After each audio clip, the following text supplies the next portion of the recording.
Hi, my name is Dr. Anthony Barrett. I'm a board-certified facial plastic surgeon as well as a board-certified otolaryngologist, and I've been practicing now in Miami for 13 years.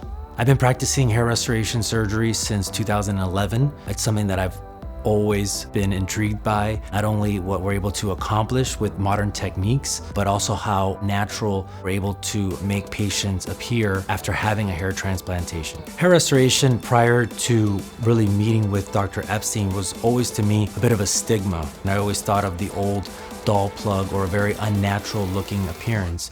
And I'm really have been marveled by the modern approach to hair restoration, what we're able to do for hairline procedures, for providing patients with more density, both in the front and in the crown, as well as eyebrow restoration and even beard hair restoration.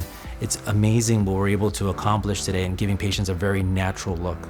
I think it's important as a professional to surround yourself by like-minded individuals, physicians, surgeons who have a common goal, and that is patient happiness and the best surgical techniques, the most modern surgical techniques to achieve the best results for our patients and provide them with that service. With each and every single one of my patients is to achieve happiness. That's my number one objective. That's how I know or I feel that I'm providing them a service. And honestly, that is my entire objective with each and every single one of my patients, is to improve their self-esteem and improve their level of happiness with either their hair restoration procedure or their nose. It's been like a very natural result. Everybody just said, oh, okay, I didn't know you could grow a beard. So I would definitely recommend it.